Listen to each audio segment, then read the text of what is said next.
उम्मीद है आपने हैनिबल का नाम पहले कभी सुना ही होगा। अगर ना सुना हो तो जान ले। ये एक प्राचीन कार्थाजेनियन जनरल था जिसे समग्र इतिहास का सबसे महान सेनापतियों में से एक माना जाता है। यहाँ तक कि आज भी इस लेजेंड की आत्मकथा को कई डॉक्यूमेंट्रीज में बताई जाती है, क्योंकि इसने जंग में पहली बार अफ्रीकन हाथियों का सहारा लिया और रोमन सैनिकों के नाक में दम करके रख दिया था। इसलिए कई बार इसकी तुलना अलेक्जेंडर के साथ भी करी जाती है, क्योंकि पूरे एल्प्स पर्वत श्रृंखला पर मानो इस महान सेनापति का नाम 2000 सालों पहले लिखा जा चुका था। और इसी कहानी में हमें गॉडजिला का भी ट्विस्ट देखने को मिलने वाला है। तो स्वागत है आपका गॉडजिला रेस अक्रॉस टाइम के इशू नंबर 4 में। पर आगे बढ़ने से पहले वीडियो को जरूर लाइक कर दें। 2234 साल पहले रोमन सैनिकों का एक छोटा सा जत्था एक पतली सी गुफा से होकर गुजर रही थी, पर उनमें से कुछ हमेशा के लिए गुजर रहे थे। वे किसी को ढूंढ रहे थे। ज्यादातर संभावना है कि वे अपने दुश्मन द ग्रेट हैनिबल को ढूंढ रहे थे, पर रोमन सैनिकों को क्या पता कि वे किसी जाल में फंस चुके थे, क्योंकि जहर मिले भोजन को खाकर भी कई सैनिक रास्ते में दम तोड़ रहे थे। लेकिन ये रोमन सैनिकों के लिए सबसे बड़ी चिंता की विषय नहीं थी, बल्कि हाथियों के शक्ल में ज्वाला से धधक रही कोई जीव उन सैनिकों को बीच में रौंद रहा था। जिसने भी इस जीव को देखा, किसी को यकीन नहीं हो रहा था कि ये कोई हाथी है या कुछ और।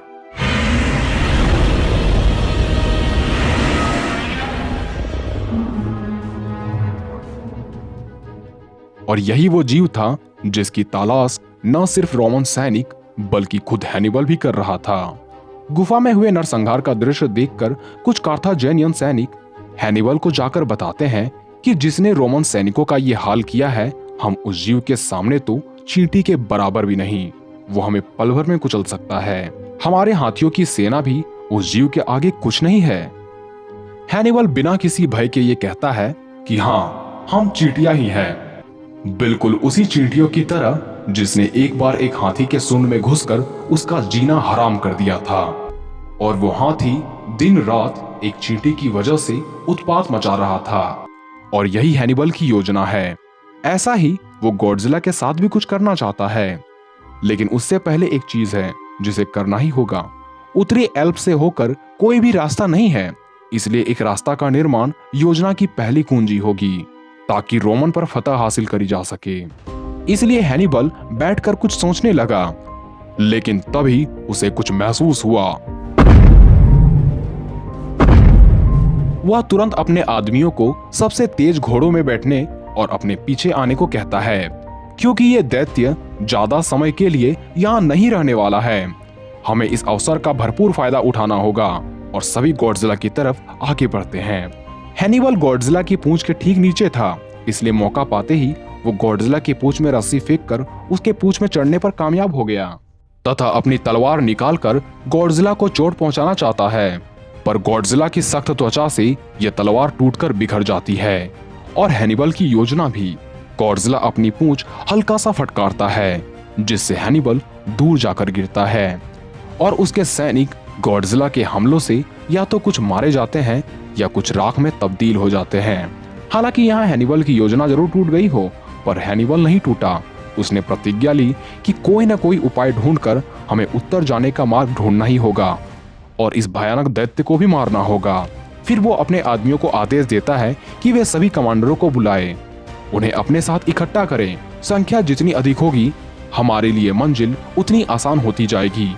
भले ही हम चींटियां हैं, पर मिल जाए तो ऐसी दीवार बन सकते हैं जिसे लांघने की भी हिम्मत कोई नहीं कर सकता। सभी इकट्ठा होकर उत्तर की तरफ कूच पड़ते हैं, पर काफी लंबे सफर के बाद एक मर्सिनरी लीडर कहता है, हमें रुकना होगा क्योंकि हमें आराम करने की आवश्यकता है।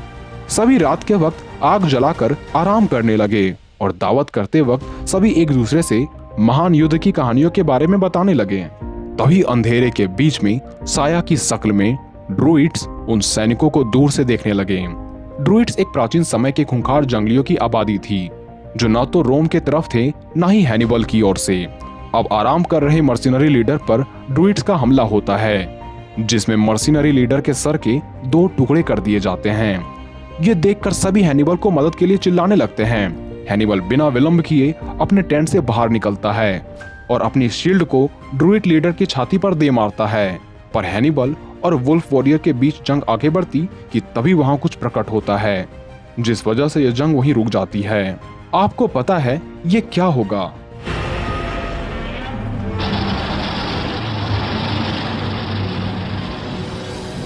ड्रूइड्स की सेना तबाह हो गई और हैनिबल के ज्यादातर सैनिक और मर्सिनरी का भी सफाया हो गया। पर हैनिबल अभी भी जीवित है, बिल्कुल निडर और क्रोधित। पर हैनिबल सबसे पहले एल्प्स के पर्वतों को लांघते हुए जरूर रोम पहुंचेगा और रोमन वासियों का जीना हराम कर देगा। यही वह समय है जब वह अंतिम योजना बनाता है और कहता है, मैं निकलूंगा और उस राक्षस को ढूंढूंगा। जब मैं चला जाऊं तो सिरका से भरे बैरल को बीहड़ों में ले आना, फिर जितने संभव हो लाशों को इकट्ठा करो, उन्हें तारकोल से ढक कर बड़े गुलेल पर रख दो। जब मैं अपने पीछे उस राक्षस को भगाकर लाऊंगा तब उस राक्षस को मैं अपनी ताकत दिखाऊंगा। पर ध्यान रहे, हमारे पास कुछ ही समय रहेगा, इसलिए सभी तैयार रहना, खास करके तीरंदाजों। यह योजना सच में काम आने वाली थी, क्योंकि गॉडजिला के लिए यह योजना काफी कष्टदायी होने वाला था। योजना के तहत गॉडजिला को हैनिबल अपने पीछे भगाते हुए गुफा के समीप ले आता है और गुफा में जाकर छिप जाता है।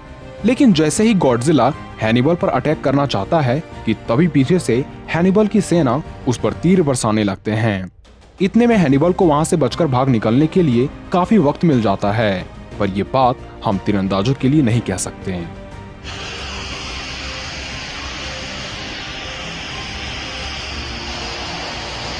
हैनिबल के योजना के मुताबिक बीहड़ों से विनेगर से भरे बैरल को गॉडजिला के पास गिराए जाते हैं, ताकि उसके एटॉमिक ब्रेथ की उष्मा से वो बैरल किसी बम की भांति कार्य करे। धमाका इतना जबरदस्त होता है कि गुफा टूटकर गॉडजिला पर तो गिरती है, साथ ही उत्तर जाने का रास्ता भी खुल जाता है। अब हैनिबल अपनी बची खुची हुई सेना लेकर उत्तर की ओर आगे बढ़ जाते हैं। जैसे ही ये बात रोमन वासियों तक पहुंचती है, सभी में डर का माहौल उत्पन्न हो जाता है,